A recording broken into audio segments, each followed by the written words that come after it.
the Sports Betting Network.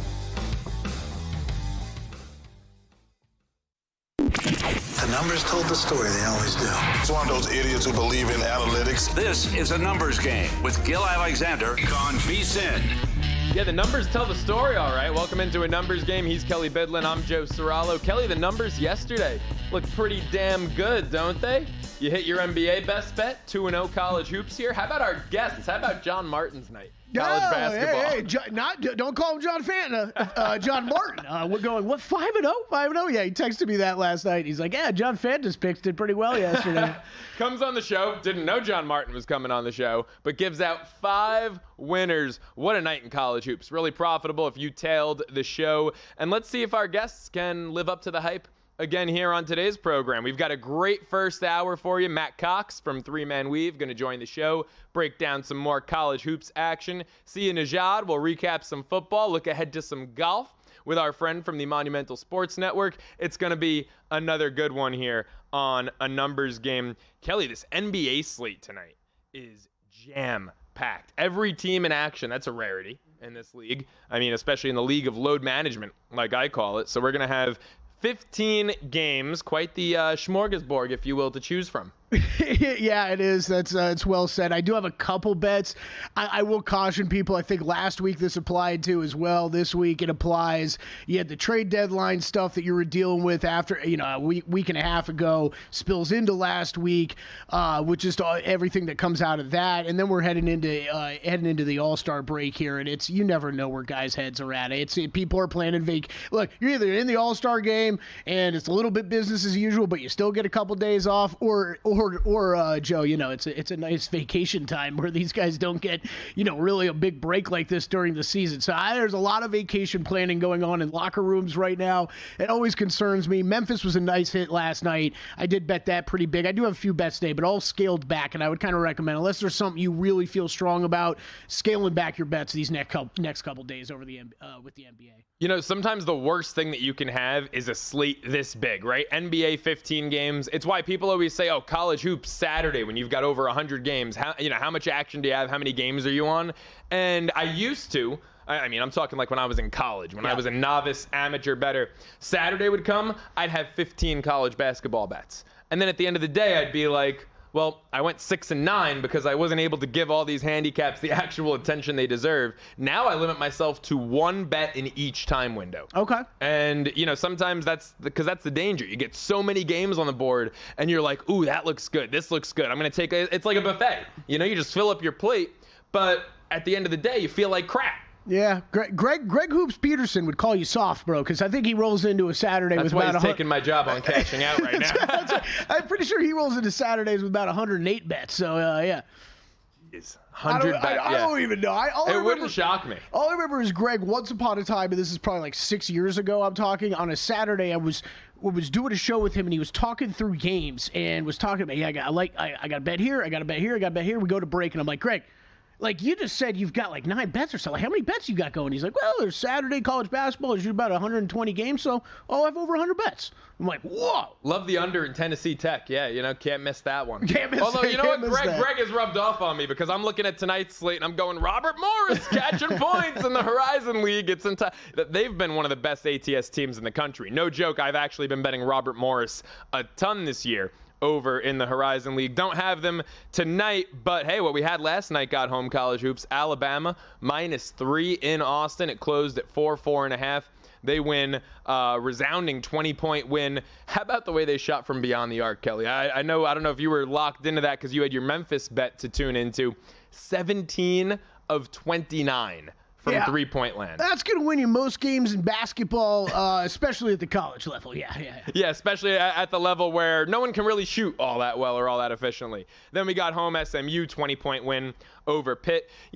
I'm on a 3-game win streak, college hoops, since the Super Bowl just was an absolute bloodbath and decimated me. All 3 of those games have been decided by 20 or more. It's one thing to win 3 in a row. That's manageable, right? Yeah. I'm working in this industry. I would hope you can hit 3 in a row once in a while. By 20 or more, That is such a nice feeling to have 3 straight no sweat winners. Yeah, it was. I did have college basketball, lack of NBA games last night. So old TV number 2 was going back and forth to some stuff, Joe. But I did have Bama, Texas on for a while, and I was like, wow, Joe's cruising to victory here. This is an easy one. And I had forgotten what your other play was, so I was like, yeah, I think you did go 2-0 though. It was a nice SMU, night, man. yeah, Nice night. And then I always love when the games you talk about, the extra games don't get home, because it's like, all right, I'm glad that wasn't a bet. Like Syracuse lost to Miami. How do you lose to this Miami team? Their second win since the coaching change. They're like 2-20 their last 22. Yeah. I don't know how you lose to this Miami team. That is weird because historically, for everybody, I'm pretty sure trend or leans are like 83% winners. That's what it feels like to me. Right, yeah, exactly. Lifetime, all the leans that I don't actually bet on, every one of them cashes. Yeah, that usually is how it goes. NBA, we mentioned the jam-packed slate coming up. One of the games, one of the 15, a rematch, Detroit, Chicago. Normally in this spot, I would say, you got a team at home, second night in a row. Both games are in Chicago at the United Center. Now they're catching more points than they were game 1, 6.5. I saw a 7 out there. No brainer, right? After getting embarrassed, you got to go back to them. I don't know if I can get there after that loss. 40-point loss to Detroit. I mean, that's one of the most embarrassing first halves I've ever seen. Yeah, it was insane. I would say that I usually don't like to play these matchups, and there are I think there's a couple of them tonight where we're seeing the same teams in action in back-to-back games, because I just NBA playoff handicapping is so different than NBA regular season handicapping, and when you get these games that are set up like this, Joe, it becomes a little bit more of a playoff feel, right? Of you got time now to talk about what happened in that game, break down specific film that's not a month old or 2 months old, and can really dive into what you think you need to make adjustments with to get back at it the next night. So this is a game I'm staying away from. The injury reports, you're definitely going to want to check before this one too. But look, Drew liked the Bulls yesterday. It was a game where really didn't have anything on. They got smoked. That was over by halftime. But even that, it's hard to take too much out of a game when it's basically done at half. I think it was a 42-point lead at the half. They had 29 points. They couldn't crack 30 in a full half. Yeah, it was wild. In today's NBA, how is that even possible? My initial thought would be like, well, okay, if a smart guy like Drew Dinzig liked the Bulls yesterday, again, for me, it was a little bit more of a coin flip. But now you're talking 6.5 points. It would be looking right back at Chicago. You would go back to him? Yeah. I mean, it's Bulls or pass for me, but I just don't know if I can get. It's probably going to be pass. 29 points and a half. Think about that. That'd be bad for the 80s. In today's NBA, where no one plays a lick of defense, I mean, that's just absolutely embarrassing. Yep. How about my Knicks? They weren't too embarrassing. Yeah, no OG, good. No problem, huh? Yeah, that was good. Yeah, I did get in. Played them a little bit small before that game. They looked good against the Pacers. Oh, you went pre-flop? I know you said you were going to consider maybe live. It was looking at just the injuries. When the injury stuff started to come down, and I saw Miles Turner got ruled out. OG we expected, so it was played the whole, okay, Turner gets ruled out. This is going to affect the line a little bit, but it's going to go right back when OG Anunoby gets ruled out. That's what happens. What did you get, 2.5? The same number we had in the morning? Exactly. Yeah, it was the same exact number. So yeah. And then it doesn't help, or it doesn't hurt rather. Cat has a 40-point performance. How about Josh Hart? 30 points, 10 boards. I mean, he's insane. He's a guy who needs this all-star break. He's been a little banged up, and no one's really talking about it because he's always been one of those grinded-out, tough type of players. But he's playing. He's got that lingering, nagging rib injury going on. And a guy who's not known for his offense goes 12 of 16 from the floor. Yeah, it's a great point. Some of these players that we just, for whatever reason, hold them to a higher standard when it comes to playing through injuries because we've seen them do it for so long, right? It's a great point by you, Josh Hart, because you're talking about guys that need a break. He does. I mean, regular Tibbs stuff, right? The whole starting 5 needs a break because they play more minutes than anybody in the NBA. It's wild. I will tell you one betting regret from that game last night, though. I no problem. As soon as Miles Turner gets ruled out, my thought goes to bet the Knicks. Okay, because who's going to stop Cat? Except the follow-up there, there is, well, why aren't you betting Cat over props, which he obviously cashed easily because as soon as Miles Turner gets ruled out, there's not a natural go-to defender for Karl Anthony Towns. You mean Thomas Bryant guarding Cat doesn't scare you? That doesn't strike fear into your heart? Exactly. And even just beyond that, right, not even the one-on-one matchup, just how good of a overall rim protector that Miles Turner is for other guys getting to the basket. You move that out of the lineup, and it's a totally different story. You know, a guy who usually doesn't play through injury. Joel Embiid went out there for Philly. How do they forget covering? Because it was, 9 and a hook? Yeah. Did it close Yeah. that? That's what it was during the show. I don't know if it closed double digits. Forget covering. They lose outright at home to a Toronto team that not too long ago was 1-15 straight up on the road. Now they're 5-21. Ooh, they're getting hot. Watch out. Embiid gives them 27-12, 38 minutes, and they can't beat the Raptors in Philly. This team's a mess. So, okay. I almost hate taking time to talk about the 76ers, but quick bigger picture question here. After that performance last night, because I think that was the perfect example, Embiid plays, and you lose to the Toronto Raptors. You're looking at the standings right now in the Eastern Conference. You are sitting in the 11th seed in the East. You're outside of the play-in tournament right now. You're 20-33. You're 2.5 games back of the Bulls in the play-in tournament. Yeah, you could get in there. Do you want to, though? To me, this plus 210 on DraftKings to make the playoffs. To make the playoffs? Yeah. Yeah, that price feels...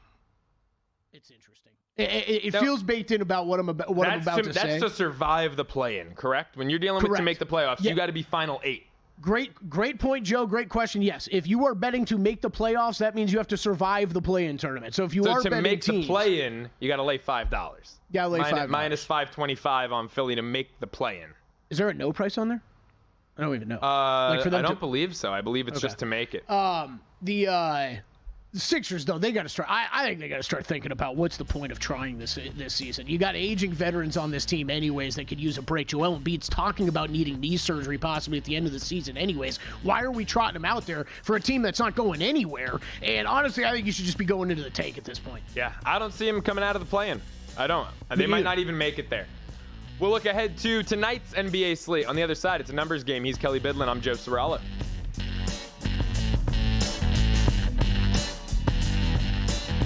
Time.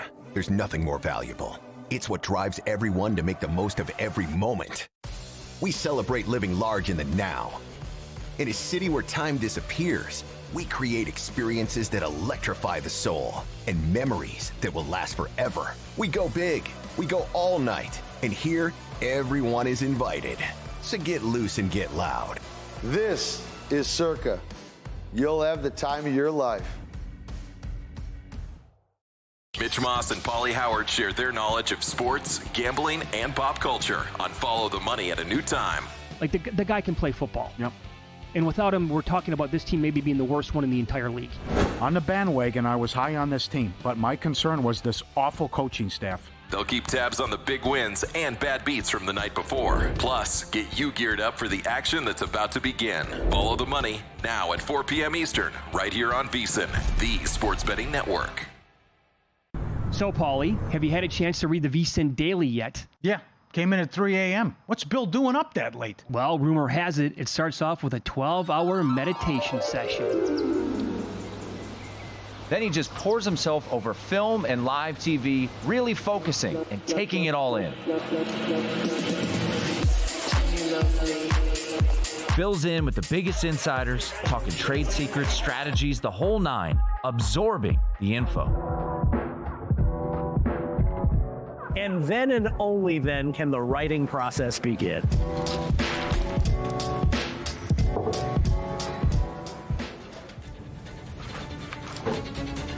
In Las Vegas, Bill's late night becomes your early morning. Wake up to the very latest betting insights in your inbox with the VSiN Daily.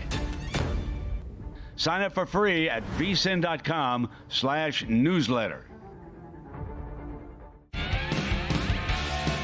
On the next Follow the Money, Mitch on vacation, JVT sitting in. A lot of NBA talk and futures in a good card as we get close to the All-Star break. RJ Choppy from the Fan in Dallas. It's a mess. Ejecting fans for signs and chants. Also, Matt Humans with a great card in college basketball with some picks as well. Follow the Money weekdays, 4 to 7 Eastern on VSiN, the Sports Betting Network, and now Sirius XM Channel 158. Get the VSiN Watch app.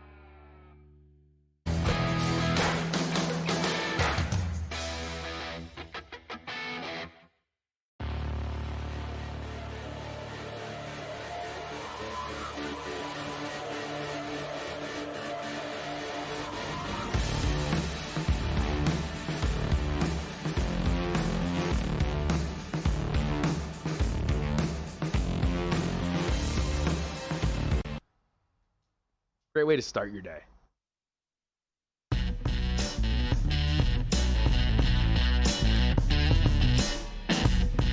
A numbers game on VSiN, the Sports Betting Network.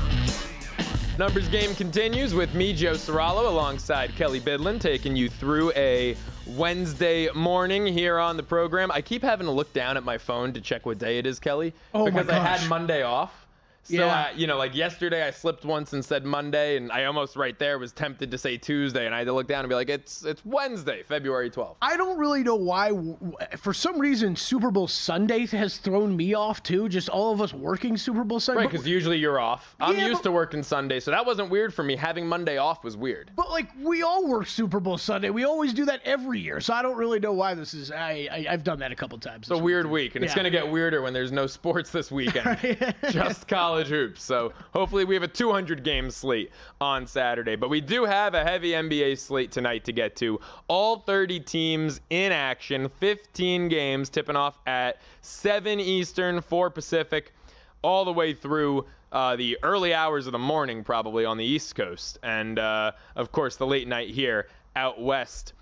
My Knicks coming off the win in Indiana. And it was a game that, I didn't get to the counter on. You did late there, and the Knicks showed up. I just felt like the Knicks were going to show up for that game after what happened in the playoffs last April. I had a good feeling about the Knicks in that contest. They're back at it tonight, and I don't have as good of a feeling at MSG. Now, even though it's nice to be home, they're traveling from Indiana back home, so traveling without a day off in between, hosting an Atlanta team. Trae Young always seems to get up at the Garden. I feel like 8.5 points is too many. I think the Knicks could win the game, but I'm seeing 8.5, and back-to-back travel day. I don't love that. Yeah, I'm with you. Back-to-back situation. The Hawks have a day rest in between. Total's been on the move for this game. Something to watch out for this. I'm with you, Joe. This was one I looked at right away. I mean, this is probably one of the more exciting games just to watch tonight. We know what Trae Young does when he goes to the Garden. He's listed as probable right now. Guess what? Trae Young going to play. He got a chance to play at the Garden. He's going to do that, try to drop as many points as possible.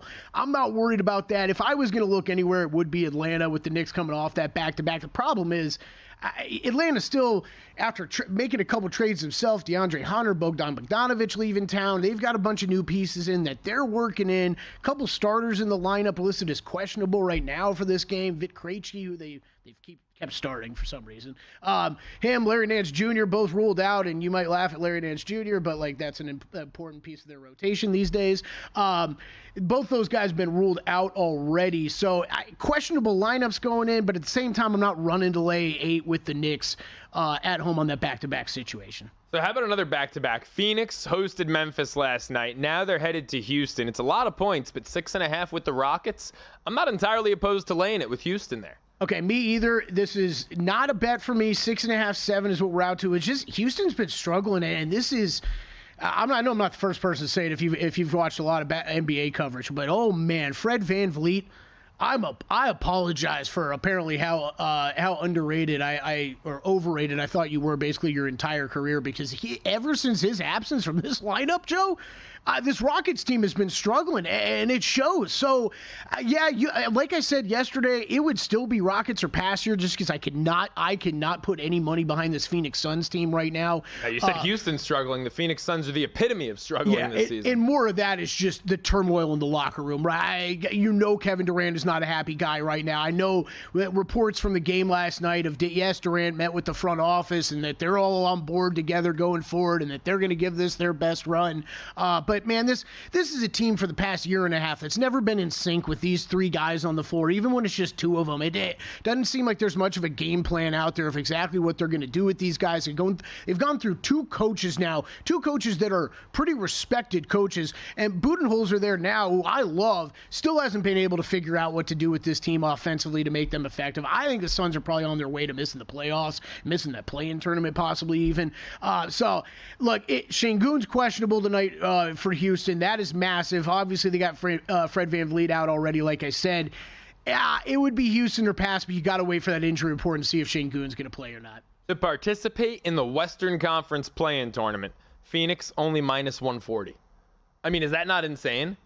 It's insane that we're at this point in the season, and that's what we're talking about. Right. Yes. Yeah. That's their ceiling, essentially, at this juncture. Kelly, Oklahoma City hosting Miami. You got a best bet in this one. The Thunder laying now, I believe that number's right around 13. Is that too many points? No, it's not, Joe. It's not. Not enough. It's not. This is the one bet I did make tonight. Look, I think this. I know I talked earlier about, hey, we're getting close to All-Star break. You want to dial back a little bit. This would be a little bit bigger for me, Joe, but except for I caution anybody laying double-digit points in the NBA. All it takes is they could be up 20 with 2 minutes to go, and then you unload the benches, and you get this is where I don't like betting college basketball, because I get the try-hard kids that are coming off the bench that never see any playing time that want to go try to impress their coaches and fill it up at the end of a game when it's meaningless, and the only people that are actually worried about the results are the bettors. Got to put Dan Hurley's kid on blast like that here on the show. Come on, Kelly. You're better than that. You're better than that. There's someone on every team at every level of basketball. So I did lay we had the 5'9" white kid at St. Bonaventure who would do that. Yeah, I believe at one point they were called GPA boosters for a lot of the teams. Yeah, exactly. So Tyler Hero's questionable for this one. Jaime Jaquez Jr. Questionable for this one. Kevin Love's already out. Look, we didn't see Hero play the other day. Like we talked about the past couple days. At this point in the season, I would lean more towards Hero being out. All-Star break coming up. What's the point of putting all the pressure on him right now if he is dealing with an illness? It is an illness. It's not an injury, so if he's okay, he will go. But if he's still feeling sick at all, they'll probably just tell him to stay on the bench.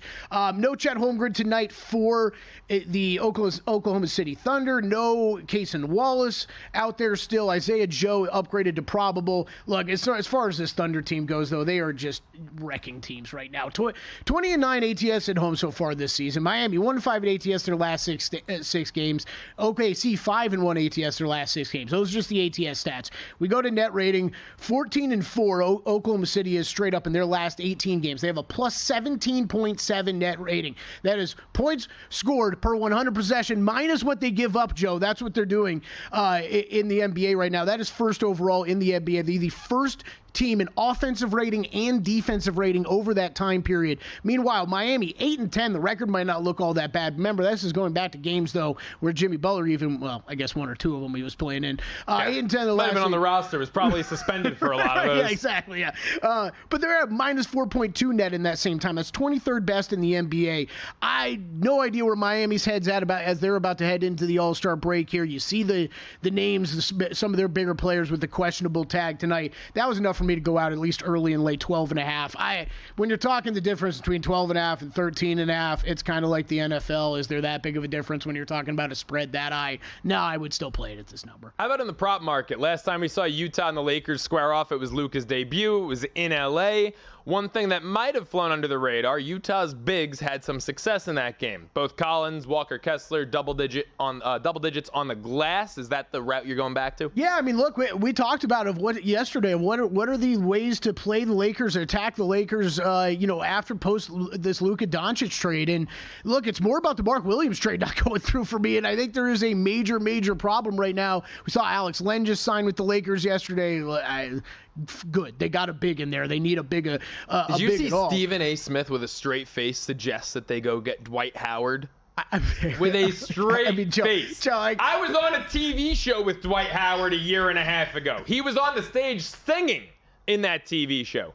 Dwight Howard is far from being in the NBA. I mean, Joe, this is where they're at, though. Like, this is like people acting like it's a championship that they signed Alex Len yesterday, and I'm like, okay, well, like, let's pump the brakes. You need football back. That's what this means. He is not that great. However, the Lakers are so desperate for anybody with size that I don't know. Dwight Howard might not be a bad idea, actually. But yes, I'm going back to Walker Kessler here. Played over his rebounds in that game. I went double here. You could play over his rebounds, but you're going to be laying juice on like 11.5. I played just a double prop on him. Laid minus 133 on that. Again, it's not like Walker Kessler is one of their go-to scorers, but when you have limited size opposing you on the offensive side too, I expected him to get double-digit points, double-digit rebounds. So those are my two bets. I did add one more small. I know I didn't. I don't think I wrote it on the rundown. No, you didn't. You're throwing me for a loop here. Second day in a row. Just another. Not that bad. Not bad this time, Joe. I'm laying. Whoa, this is out to 7 already. Okay, maybe I shouldn't talk about this. I laid 5 with the Warriors this morning against the Dallas Mavericks. It is out to 7. I thought you were going to say the Wolves. So Warriors. Yeah, sorry, Warriors against the Mavericks. This is just this Mavericks team. Man, the AD stuff, post Luka, I'm going to continue to fade them. 5 I thought was a little steep, though. I played this small laying 5 out to 7. I'd say pump the brakes. This would not be a play for me at this point. I did not realize it had gone up this much this morning. Folks, if you want to bet smarter, start with Smarter Insights. Right now, check out tremendous articles like Wes Reynolds' Genesis Invitational picks, Greg Peterson's Best Bets in College Hoops, and Steve Makinen's Daytona 500 and NASCAR season preview. Later today, Jonathan Davis's Four Nations Best Bets will be up for Canada, Sweden. Zach Cohen will have Best Bets in the NBA and more. So get access to all those articles on VSiN.com. Right now, you can sign up for as little as $9.99 your first 30 days. Just head to VSiN.com/subscribe now. College Hoops with Matt Cox from Three Man Weave. On the other side, it's a numbers game. Kelley Bydlon and Joe Ceraulo.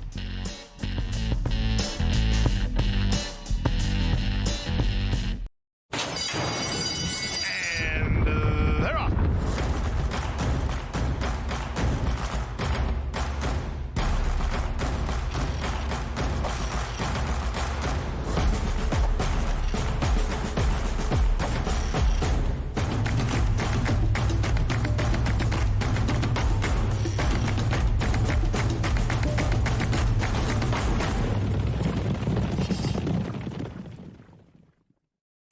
Sports betting game with VSiN's exclusive betting splits. Stay ahead with real-time market trends and track bet percentages on any matchup, then uncover the edge by comparing them to the amount of bets placed to find out where the sharp money is headed. Upgrade to VSiN Pro to access betting splits, live odds, line moves, power ratings, and in-depth game analysis. Go to VSiN.com/pro to join VSiN, the sports betting network.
This is VSiN, the sports betting network.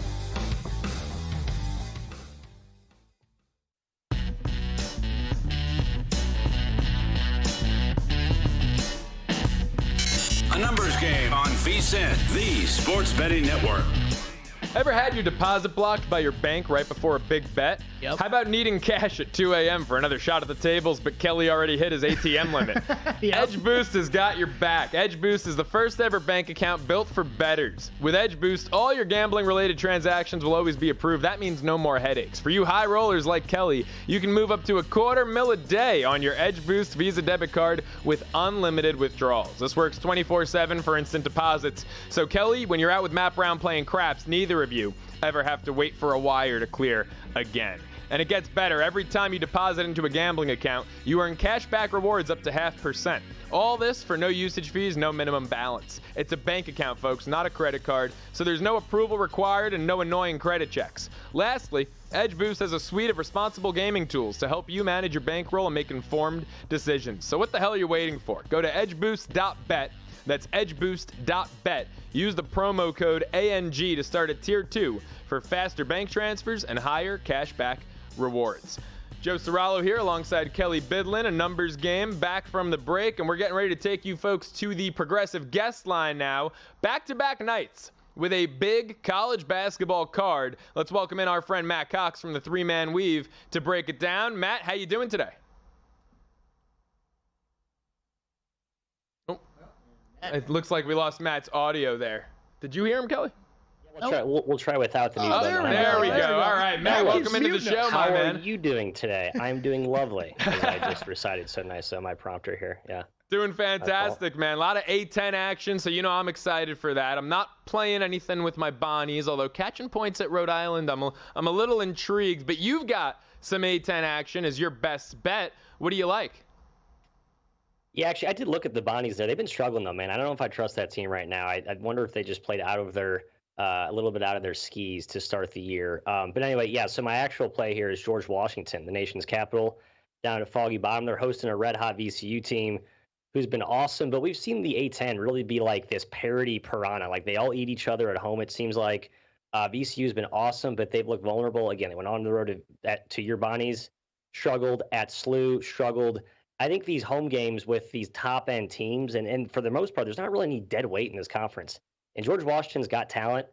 They've played well at home. They've notoriously been like a very strong home road team. I'm not really sure why, but Chris Caputo's teams have always just played much better in the friendly confines there. And I just think this is a game where they can rise. I worry about the young backcourt against VCU's pressure, but I trust younger guards at home and more of a, like I said, a kind of a friendlier confines type environment.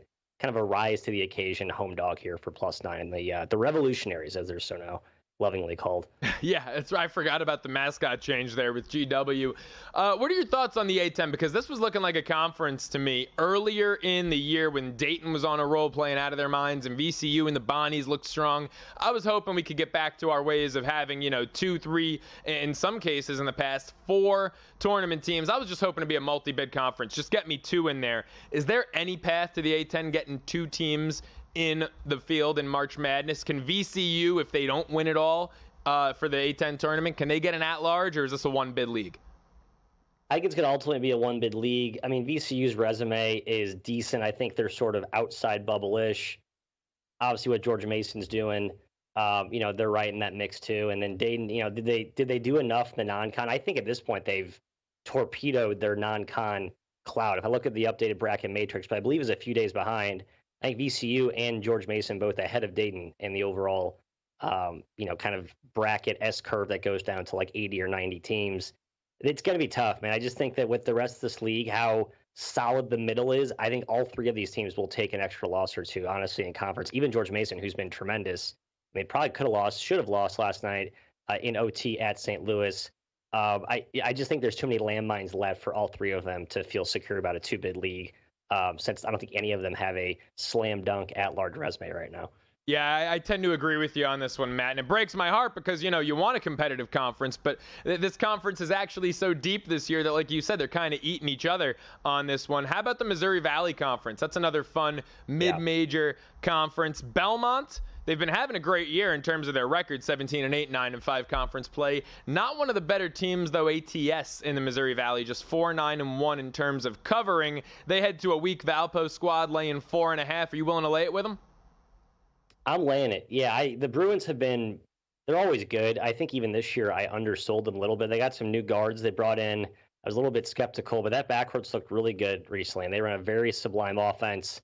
And when they're in sync and in rhythm, they're really tough to stop, especially for a young Valpo group who has seen this before, right? They already played once this year, but I'm sort of in the camp that this Valpo team was fun and plucky to start the season, but this younger team is at a spot in the standings, at a spot in the year in the MVC where it's, I think their destiny in terms of a play-in team in the Arch Madness is already kind of set in stone.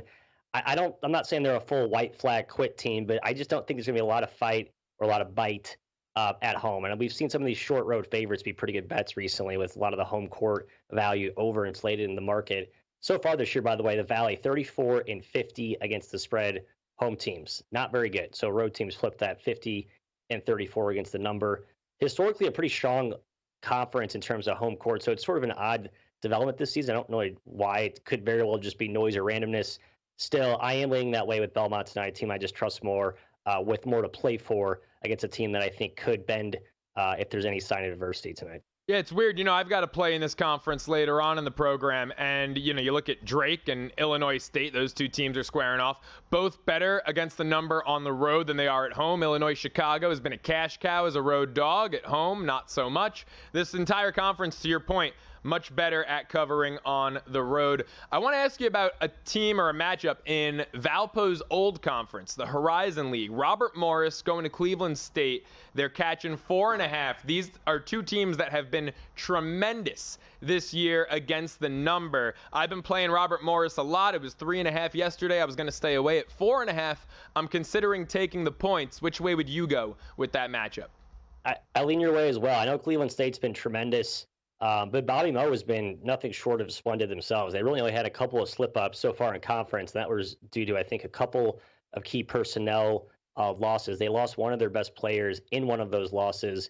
You take that away, I mean, they haven't done much wrong. Now, Cleveland State's been operating at a different level.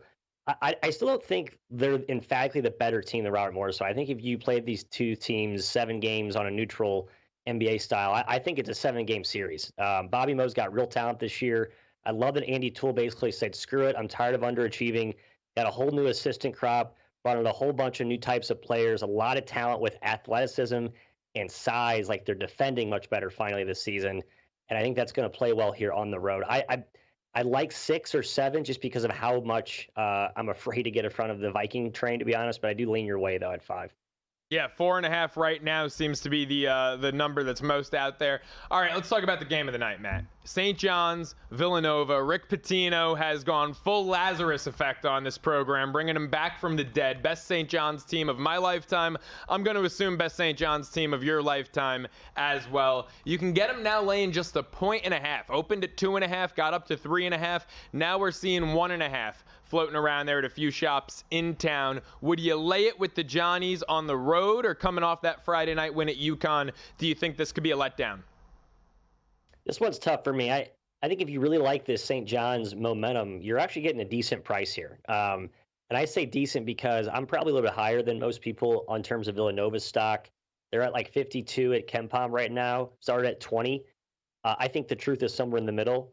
Frankly, Kyle Neptune obviously is a coach that many folks there in Philly want ousted, but his talent is so real. Eric Dixon is such a mismatch nightmare. But St. John's has ton of, their power wing contingent is sort of built to negate, at least double, and effectively thwart what Dixon can bring. You make the others of Villanova beat you. I think that's a good recipe for success here on the road. I do lean the Johnnies again. Not a great price bargain, but it's hard to find those in February, honestly. So easy pass for me. Yeah, I'm excited for this game. Just as, someone who grew up a St. John's fan, I can't wait to see what they bring to Nova tonight. I've seen Nova lay a lot of ass whoopings on them, Matt. Last one I want to get to, Ole Miss, South Carolina. Rebels laying 4 to 4.5 against the Gamecocks team. It's 0-10 straight up, 5-5 against the number in conference play. Would you lay it with the Rebels on the road, or do you think South Carolina can cover at home?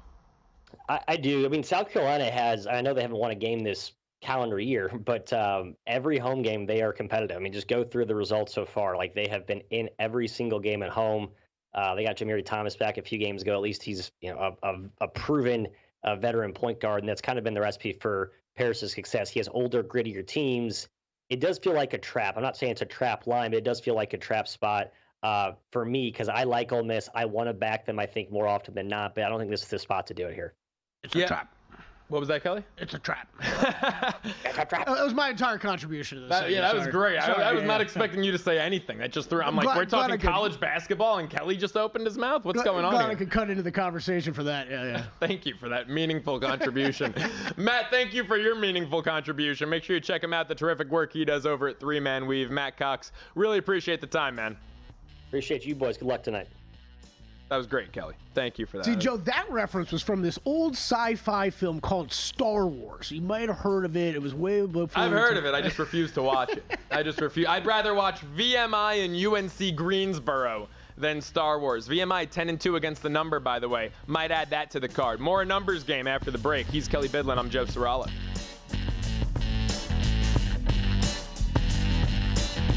Got a good thing coming. Just wait and see. It's a good.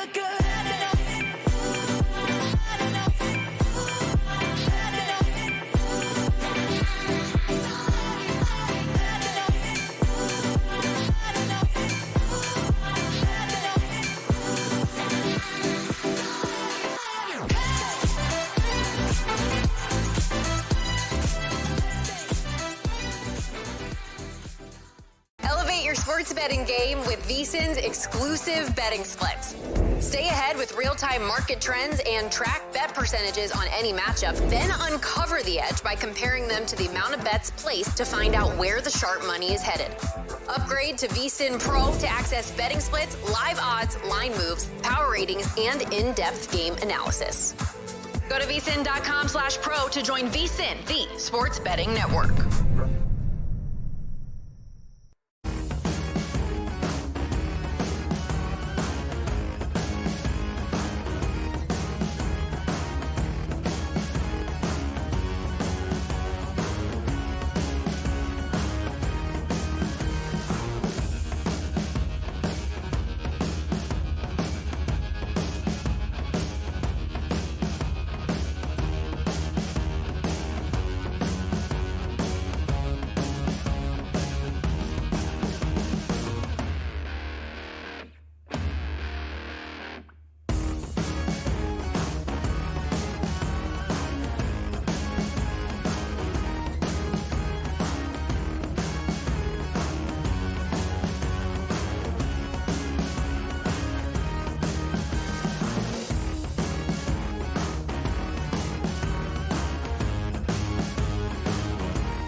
Numbers Game on VSiN, the sports betting network.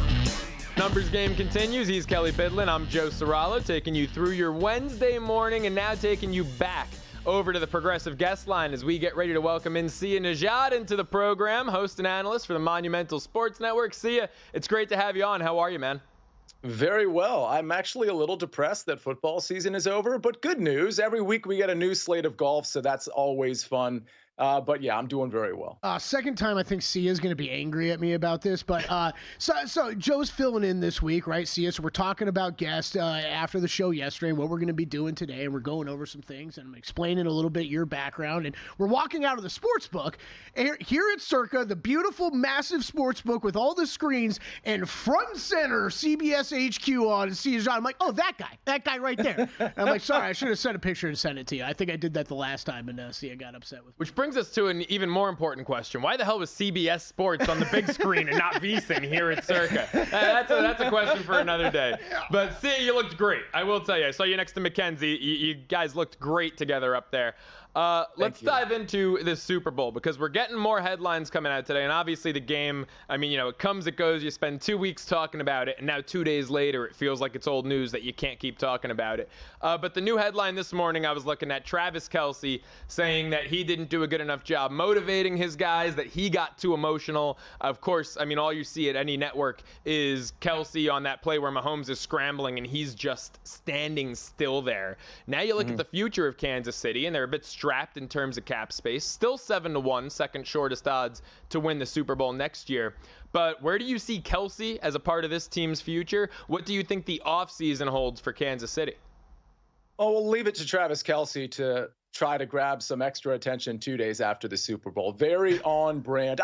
I don't think he's going to retire. I think I don't have any inside information here. I do think he's going to give it another year. I mean, this Kansas City Chiefs team, I don't think they're the best team in the AFC going into next year. They might not even be the second best team in the AFC, but they certainly can contend for another Super Bowl as long as you have Patrick Mahomes and some of the pieces on this team. I think there's a lot of issues with this team, and Travis Kelce's age is a small part of that. With that said, I mean, if I'm Travis, I'm sticking around. I think this is going to be a very, very competitive team. Obviously, they need to do some things in the offseason.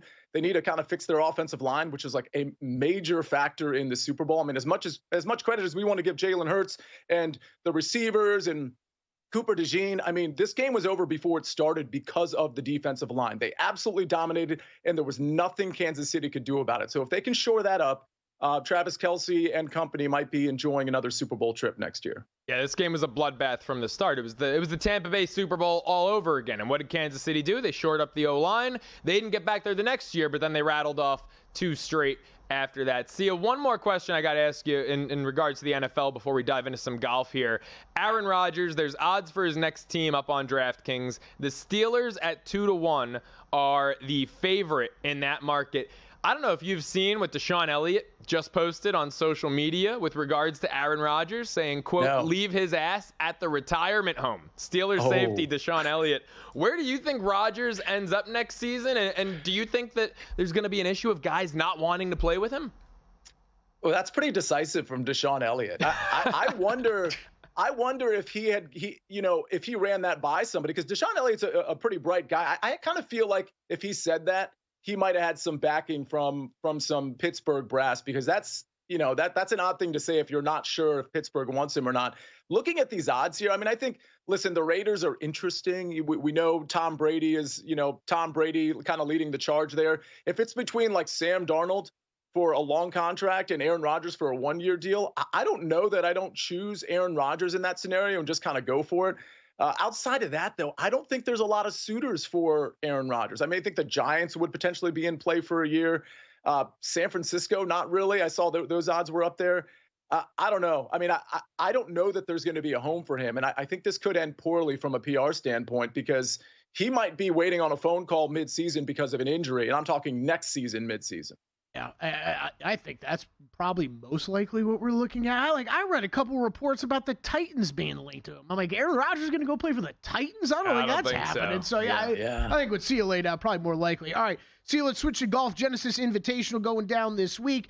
For those of you who are not covering golf or watching golf regularly, we have switched venues for this. We're going down to Torrey Pines South. We'll play all 4 rounds on Torrey Pines South because of the wildfires that took place around Riviera. So we will be going to Torrey Pines for this one. This is a signature event, so if you're playing one and done, everything, keep that in mind. 72 golfers in this field. Big money cash prizes up for this. Top 50 in ties is the cut. It is that weird cut that we get with a couple of these signature events. Before we get into everything that you played, just kind of big things that stick out to you about this tournament in a new location and things people need to know. Yeah, new location, old location, in the sense that we just saw this at the Farmers a few weeks ago. But I do think the setup is going to be different in terms of it's going to be a harder setup. And I do think it's going to play longer. We know that there's a lot of weather coming that way, or actually probably underway at this point. It's going to be waterlogged to some degree. And that means you're not going to get the rollout that you would have at the Farmers.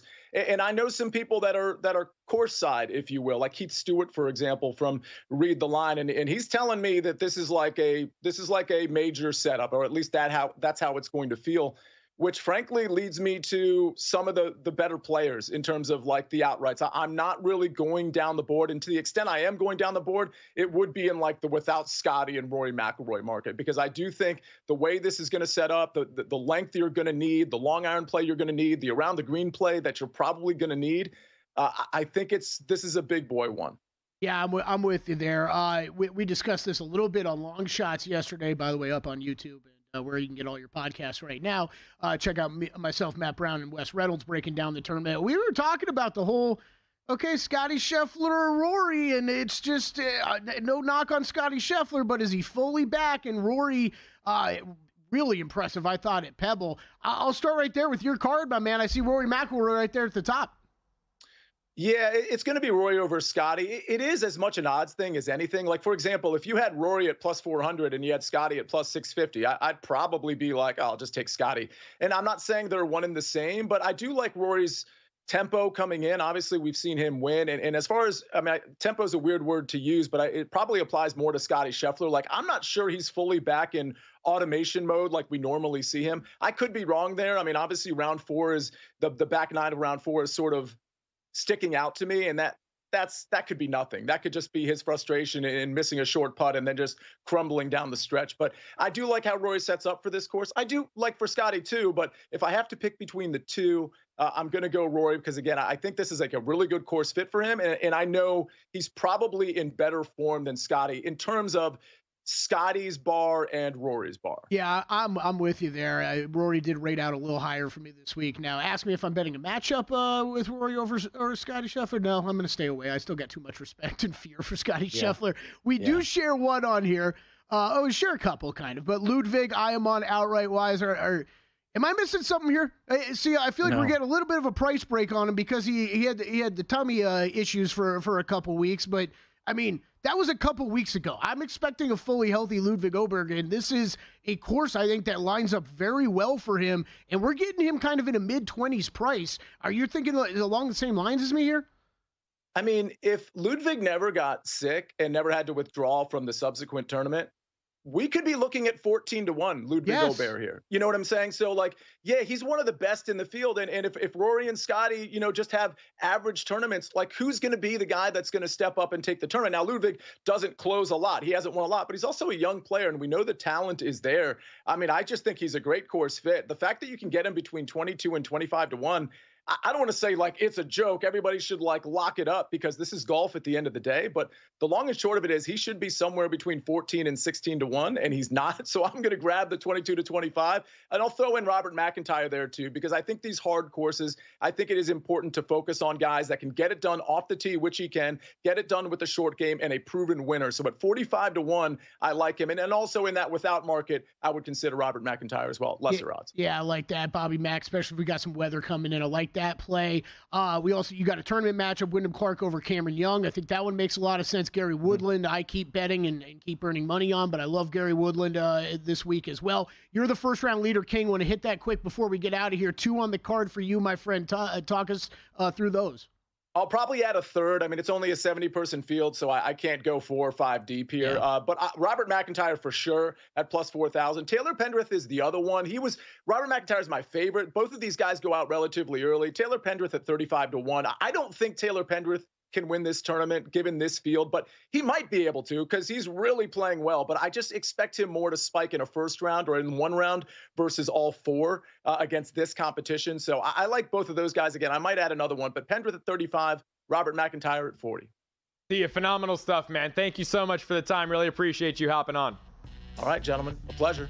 See you, Najad. Make sure you check him out at the Monumental Sports Network. Great stuff there in the upcoming Genesis Invitational. And these NFL players not wanting to work with Aaron Rodgers. We'll dive more into that up next. I can't wait to see how this progresses. I personally love the fact that no one wants Rodgers on their team. More Numbers Game. He's Kelley Bydlon. I'm Joe Ceraulo. Up next.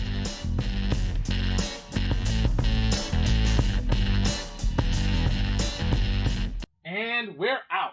Okay, give me 1 sec. I need to load funds into my gaming apps. Stormy, really